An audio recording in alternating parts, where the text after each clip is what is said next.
Hi friends, good evening.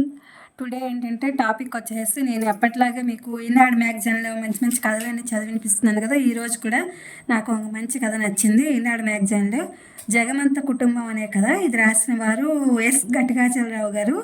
ఈ కథ చాలా బాగుంది. Let's start this story. చూద్దాం. ఏరా, ఇంకా ఎన్నాళ్ళు ఇలా పెళ్ళి వద్దంటూ కాలయాపన చేస్తావు? నీ తోటి వాళ్ళంతా పెళ్ళై పిల్లలకు తండ్రులయ్యారు కూడా. కొద్దిగా అసహనం ధ్వనించింది జగన్నాథం గొంతులో. చూద్దాంలే నాన్న, ఇంకొన్నాళ్ళు పోని నిరాసక్తిగా బదిలిచ్చాడు భరద్వాజ. అదేమిట్రా, నీకు ఇప్పుడే 30 ఏళ్ళు దగ్గర పడ్డాయి. ఇంకా ఎన్నాళ్ళాగాలి? లోపల నుంచి తల్లి వచ్చి అందుకుంది. చిరాకుగా ఇద్దరి వంక చూశాడు భరద్వాజ. ఆ రోజు ఆదివారం, తారీఖు మే 15. టీవీలో అంతర్జాతీయ కుటుంబ దినోత్సవం అంటూ ఎవరో వక్త ఊదరగొట్టేస్తున్నాడు. కుటుంబం, దాని నిర్మాణం, సమాజానికి దాని ఆవశ్యకత గురించిన ఉపన్యాసాన్ని అనర్గళంగా దంచేస్తున్నాడు. మాది ఉమ్మడి కుటుంబం. మా ఇంట్లో మేము మొత్తం 4 అన్నదమ్ములం, అక్క చెల్లెళ్ళం. ఇప్పటికీ అందరం కలిసే ఉంటాం. నాకు 4 పిల్లలు. వాళ్ళు కూడా ఉద్యోగాల పేరిట విదేశాలకు వెళ్ళలేదు. ఇచ్చిపుచ్చుకోవడము, పట్టు విడుపులు, ప్రేమానురాగాలు అలవడాలంటే అలాంటి వాతావరణం ముందుగా ఇంట్లో ఉండాలి. అలాంటి వాతావరణానికి పునాది వేసేదే కుటుంబం. అతని వాగ్దాటి ఆగడం లేదు. అది చూసిన జగన్నాథానికి కొండంత బలం వచ్చినట్లయింది. చూడరా, అది కుటుంబం అంటే. వయసులో పెళ్లి చేసుకుంటే వయసు మళ్ళాక మనల్ని చూసేందుకు ఒక ఆసరా ఉంటుంది అన్నాడు. భరద్వాజకు చిరాకు ఎక్కువైంది. ఊరికే అలాంటి నిర్ణయాలను వచ్చేయకండి నాన్న. ఎంతమంది పిల్లలు తమ పేరెంట్స్ని వృద్ధాశ్రమాల్లో వదిలిపెట్టడం లేదు? ఆ పెద్దవాళ్లకు ఫ్యామిలీ విలువల గురించి తెలియవా? పిల్లలకు అవన్నీ నేర్పకుండానే ఉంటారా? అంతా వారి వారి తలరాత అంతే. దేనికైనా మనసే కారణం. మనసు మంచిదైతే ప్రపంచమంతా మన కుటుంబమే. వసుదైక కుటుంబం అంటే అదే కదా. అతని వాదన సరిగ్గానే ఉన్నా మనసు ఎందుకు అంగీకరించడం లేదు. అది గమనించిన హేమావతి, ఏమండి, ముందుగా మన ప్రయత్నాలు మనం చేద్దాం. ఏదైనా సంబంధం కుదిరాక వాడికి చెప్పి ఒప్పించండి. పెద్ద కష్టం కాదు. అంత దూరం వచ్చాక వాడు కూడా కాదనే ఛాన్స్ ఉండరు కదా అంది. ఇదేదో బాగానే అనిపించింది జగన్నాథానికి. అలా తమ ప్రయత్నాలు ప్రారంభించి ఏడాది గడిచాక భరద్వాజ పెళ్లి జరిగింది. కోడలి పిల్ల ఒద్దికగా, అణుకువగా, ఎన్ని రకాలుగా వర్ణించవచ్చునో అన్ని రకాలుగాను ఆ దంపతులకు తెగ నచ్చేసింది. పెళ్ళయ్యాక ఏడాదికో 2 ఏళ్లకో బాబునో పాపనో ఎత్తుకోగలమన్న నమ్మకం కలిగింది. అయితే రోజులు గడుస్తున్న కొద్దీ ఆశలు సన్నగిల్లాయి. పిల్లల విషయంలో ఇద్దరి ఆలోచన ఒకటిగా ఉంది. ఈ కాలం పిల్లలకు సంసారం, కుటుంబం గురించిన అవగాహన కలిగించడం ఎలా అన్న విషయం అర్థం కాలేదు. 3 నెలల తర్వాత భరద్వాజకు చెన్నైలో వేరే ఉద్యోగం దొరికింది. ఏడాదికి దాదాపు 15 లక్షల జీతం. కంటికి ఎదురుగా ఉన్నప్పుడే అంతంత మాత్రంగా ఉండేవాళ్ళ ప్రవర్తన, సాంప్రదాయాల పట్ల వాళ్ళు వ్యవహరించే తీరు కనుమరుగైతే ఎలా ఉంటుందన్న బెంగ మరింతగా చింతాక్రాంతులు చేసింది దంపతులను. ఒరే అబ్బాయి, మనకంటూ ఓ కుటుంబం, దాన్ని వృద్ధి చేసుకోవడంలోనే మన వంశ ఔన్నత్యం ఉంటుందిరా. సంబంధ బాంధవ్యాలను తేలికగా తీసి పారేయొద్దు. మీ అమ్మ ఆరోగ్యరీత్యా నీకు మరో 2-3 తమ్ముళ్ళో చెల్లెళ్ళో లేకపోయారు. కానీ లేకుంటే మన ఇల్లు కూడా 10 మందితో కళకళలాడుతూ ఉండేది. కాబట్టి కేవలం ఒక్క బిడ్డతో ఆపేయకు. ఇద్దరైనా ఉండని. చిన్న వయసులో ఆడుకునేందుకైనా వాళ్ళిద్దరూ ఒకరినొకరు తోడుగా ఉంటారు అన్నాడు. మరేమనాలో తెలియక, భరద్వాజ అసలు ఇప్పుడు ఆ ఉద్దేశంలోనే లేడు. ముందుగా ఒక సొంత ఇల్లు కావాలి. ప్రస్తుతం జీతం పెరిగింది. నెలవారీ ఖర్చులు మరి కాస్త తగ్గించుకుంటే సొంత ఇంటి కల త్వరలోనే తీరుతుంది. మరుసటి వారం భరద్వాజ పట్నం బయలుదేరాడు సతీ సమేతంగా. అదొక చిన్న కాలనీ. ప్రస్తుత పరిస్థితుల్లో దాన్ని గేటెడ్ కమ్యూనిటీ అని కూడా అంటారట. మొత్తంగా 5 అంతస్తుల మేడలు, ఒక్కో భవంతిలో ఒక్కో అంతస్తులో 4 ప్లాట్లు. మొత్తం ఆ ప్రదేశంలో సుమారు 200 కుటుంబాలు ఉండగలవు. ఏబిసిడి అంటూ మొత్తం 10 బిల్డింగ్లకు అక్షరాలు ఇచ్చేశారు. అక్కడున్న చాలామందికి అవి సొంత ఫ్లాట్లే. అది భరద్వాజకు కంపెనీ తరపున కేటాయించిన ఫ్లాటు. అతనుండేది బి భవంతిలో గ్రౌండ్ ఫ్లోరు. నడవాడకు కుడివైపు 2 ఇల్లు. B12 2 పడకల గదులు. ఇల్లు ఇద్దరికి కాబట్టి విశాలంగానే అనిపించింది. హాలు, బెడ్రూమ్లు కాస్త పెద్దవిగానే ఉన్నాయి. వంటగది కూడా విశాలంగా ఉంది. ఆ కాంపౌండ్లోనే community hall, park, walking track, play area అంటూ సకల వసతులు ఉన్నాయి. సాయంత్రం అయితే పిల్లలంతా గోలగోలగా అరుస్తూ ఆడుకుంటుంటారు. ఉదయం, సాయంత్రం పెద్దవాళ్ళంతా కాలిబాట మీదకి వచ్చేస్తారు. అక్కడున్న 10 బిల్డింగులకు కలిపి 3 వీధులు ఉన్నాయి. 6 బయటల ప్రదేశము ఎక్కువగానే ఉంది. రోడ్డుకు 2 వైపులా చెట్లు. ఏ కాలంలో నాటారో కానీ అవి సుమారుగానే పెరిగాయి. మొత్తం వాతావరణం అంతా ప్రతినిత్యం పచ్చదనంతో ఆహ్లాదకరంగా ఉంటుంది. భరద్వాజ దంపతులు ఆ వాతావరణానికి ఎంతో ముగ్ధులయ్యారు. ఏమండి, మనం ఇక్కడే ఒక ఫ్లాట్ కొనేసుకుందామా అని అడిగేసింది సంహిత. ఆమె వంక తదేకంగా చూశాడు. ఇక్కడ ఏది ఖాళీ ఉన్నట్టు అనిపించడం లేదు. ఉన్న రేట్ బాగా ఎక్కువగా ఉంటుంది, చూద్దాం అన్నాడు సాలోచనగా. సాయంత్రం పూట వాకింగ్కి వెళ్తే ఎవరో ఒకరు హాయ్ బ్రదర్ అనో, హలో అంకుల్ అనో, ఏం బాబు బాగున్నావా అనో, అన్నయ్య అనో, తమ్ముడు అనో, మామయ్య అనో, బాబాయ్ అనో పలకరిస్తారు. ఆ సాంప్రదాయం కొత్తగా అనిపించింది అతనికి. బాగా ఆశ్చర్యం వేసింది. క్రమంగా అతనికి అది అలవాటైపోయింది. ఒకరోజు సాయంత్రం ఆఫీస్ బస్ దిగి వస్తుండగానే హఠాత్తుగా కాలనీలో కలకలం ఏమైందని అర్థం చేసుకునేందుకు ప్రయత్నిస్తూ మెల్లగా తన ఫ్లాట్ వైపు కదిలాడు. బ్లడ్ బ్యాంక్ అంకుల్కు యాక్సిడెంట్ అయింది, హాస్పిటల్కి తీసుకెళ్లారు అన్నాడు 12 ఏళ్ల ఎదురింటి సచిన్. అతను ఎవరో తెలియదు. భరద్వాజ్కి ఆ మాటను అక్కడే ఉన్న సచిన్ తండ్రిని అడిగాడు. G24లో ఉంటారు రాఘవయ్య గారని అన్నాడు అతను.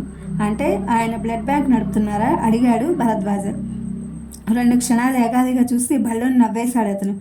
అదేం లేదండి, ఆయన ఇప్పటివరకు సుమారు 100 సార్లు బ్లడ్ డొనేట్ చేశారు. మన కాలనీలోనే చాలామందిని ఆదుకున్నాడు. అందుకే అందరం ఆయనను అలా పిలుస్తాం. ఆయన ఒక్కరే కాదు, ఇంకా అలాంటి సెలబ్రిటీలు బాగానే ఉన్నారు ఇక్కడ. సినిమా స్టంట్ మాస్టర్ మహేంద్ర, ప్రముఖ కథా రచయిత నరసింహమూర్తి, గాయకుడు Sharath, chess grandmaster Gokul, cricketer Sandeep, ఇంకా చాలామంది ఉన్నారు. ప్రస్తుతం నేను హాస్పిటల్కి వెళ్తున్నాను.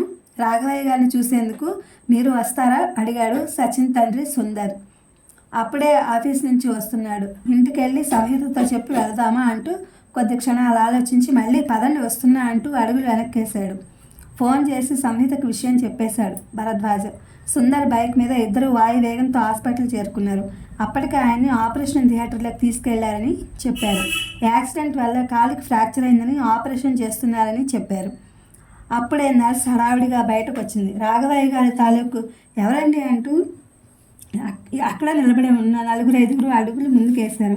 ఆయనకు బ్లడ్ అవసరం, ప్రస్తుతం O పాజిటివ్, ఇక్కడ స్టాక్ లేదు, 2 యూనిట్లు ఒకటే ఉంది, మీలో ఎవరైనా డోనర్స్ ఉన్నారా అంది. మరుక్షణమే అందరూ ఒకరి చూసుకుని అడుగులు వెనక్కేశారు.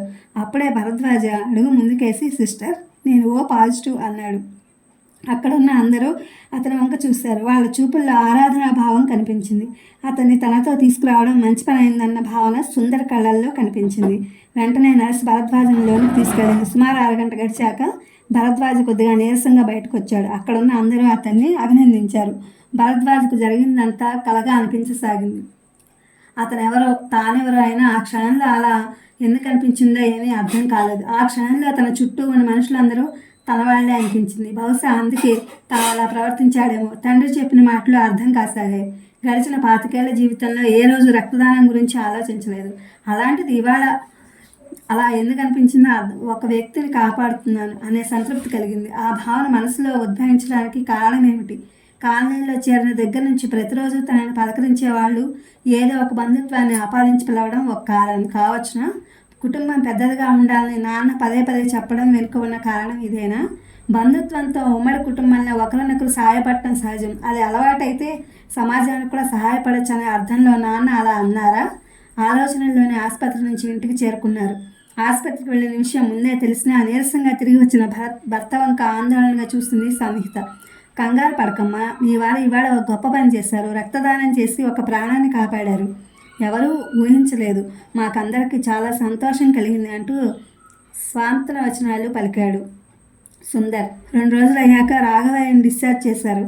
నెల తిరక్క ముందే యథాప్రకారం తన సమాజ సేవా కార్యక్రమమైన రక్తదానానికి సిద్ధమయ్యాడు రాఘవయ్య. ఆ రోజు ఆదివారం సాయంత్రం అలా షికారుకు వెళ్ళిన భరద్వాజ దంపతులకు అక్కడ పార్కులో ఆడుకుంటున్న పిల్లలు కనిపించారు. అందులో ఒక చోట యువ దంపతులు తమ ఏడాది పాపను ఆడిస్తున్నారు. పాప ముద్దుగా బొద్దుగా చాలా అందంగా చలాకీగా ఉంది. బుడిబుడి నడకలతో ఆ ప్రదేశం అంతా పరిగెత్తూ ఉంది. ఆ పాపను చూడగానే భరద్వాజ దంపతులు ఇద్దరు ఒకరినొకరు చూసుకున్నారు. ఇద్దరి మనసులోనూ ఒకే సమయంలో ఒకే కోరిక, అలాంటి పాప మన ఇంట్లోనూ ఉంటే బాగుంటుంది. పరాయి వాళ్ళ పాపను ఎంతసేపు నాడించగలం అన్న భావన ఆ చూపుల్లో. ఆ సమయంలోనే అతనికి తల్లిదండ్రులు గుర్తొచ్చారు. వాళ్ళు చెప్పిన దాంట్లో అనేక భావాలు ఇమిడి ఉన్నాయన్న విషయం ఇప్పుడిప్పుడే అర్థమవుతోంది. తమ మనసులోని కోరికకు కార్యరూపం దాల్చారు. ఫలితంగా మరుసటి ఏడాది బాబు పుట్టాడు. జగన్నాథం దంపతులు మొత్తానికి వంశాంకురం కలిగిందని కొండంత తృప్తి. గడిచిన ఏడాది కాలంలో భరద్వాజ్కు కాలనీలో అందరితోనూ సాన్నిహిత్యం బాగా పెరిగింది. తనతో మెలిగే వాళ్ళలో కొంతమందికి పరస్పరం వైరం లాంటి అయిష్టం ఉండడం వల్ల అతని ముందు పలకరించుకున్న విడిగా మాత్రం ఎడముఖం పెడముఖంగా ఉండడం గ్రహించాడు.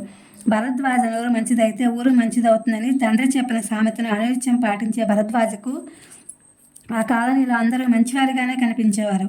ఆ ఒక్క అలవాటు వల్లే భరద్వాజ ఏ ప్రత్యేక అర్హతలు లేకున్నా విఐపిగా చలామణి అవసాగాడు.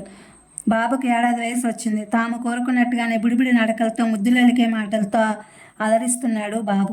కుటుంబ సమేతంగా అప్పుడప్పుడు తమ ఊరికి వెళ్ళి వస్తూ ఉండేవాడు భరద్వాజ. వెళ్ళినప్పుడల్లా తమ పూర్వీకుల కుటుంబాల గురించి తండ్రి చెప్పడం, ఇతను వినడం ఆనవాయితీగా మారింది. పరోక్షంగా అతనికి మరో సంతానాన్ని కనమని చెప్పడమే అది తండ్రి మనసులోని కోరిక భరద్వాజకు అర్థమైంది.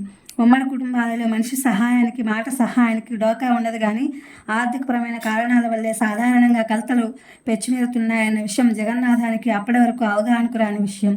ఊరికి బయలుదేరే ముందు భరద్వాజ తండ్రితో అన్నాడు, నాన్న, ఉమ్మడి కుటుంబం అంటే ఏమిటో నాకు బాగానే అర్థమైంది. ప్రస్తుత పరిస్థితుల్లో కుటుంబ నియంత్రణ అనేది చాలా ముఖ్యం. 2 పిల్లలు ఉండడం వల్ల సోదరత్వం అలవడుతుందన్న భావన కూడా మంచిదే కానీ దానికోసం తొందరపడమని చెప్పడంలో లాజిక్ లేదు. ఆర్థిక పరిస్థితులు చూసుకోవాలి. కుటుంబం అంటే ఏమిటో నేను అర్థం చేసుకున్నాను. మీరు నిశ్చింతగా ఉండండి అన్నాడు. ట్యాక్సీ ఎక్కే ముందు ఇప్పటికీ 2 ఏళ్ళు అయింది.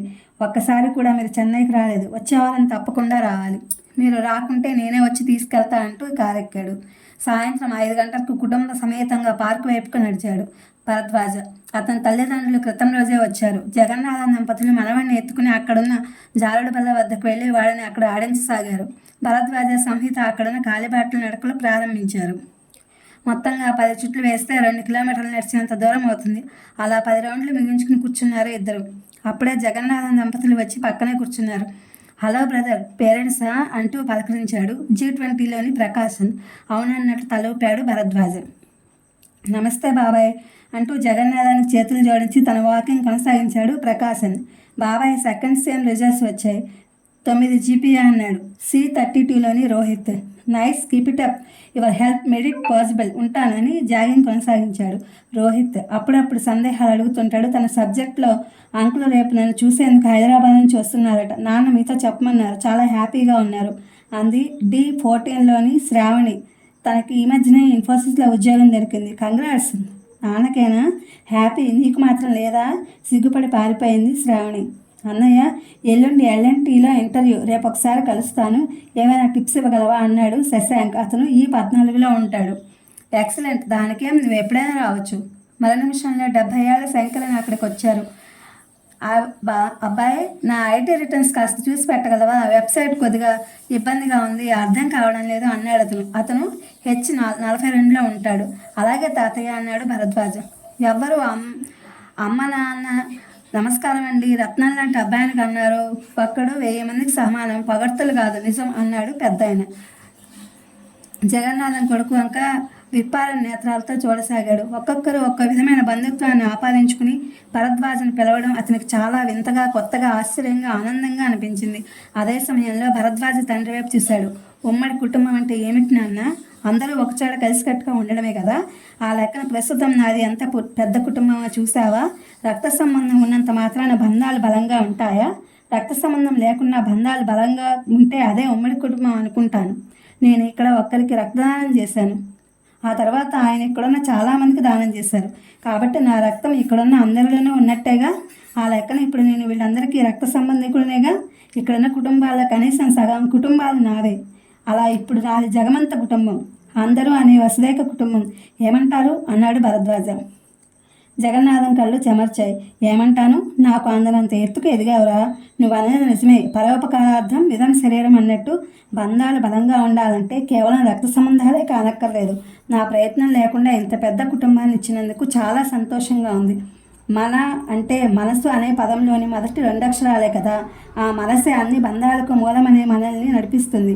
వెరీ గుడ్, నాకు ఇప్పుడు నిశ్చితంగా ఉంది అన్నాడు జగన్నాథం ఆనందోద్వేగంతో కనిపిస్తున్న స్వరంతో కొడుకు వంక గర్వంగా చూస్తూ.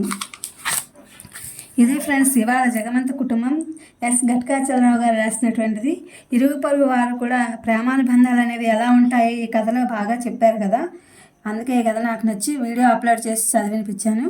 Please my channel like, share, subscribe and comment. Thank you for watching. Thank you for our support.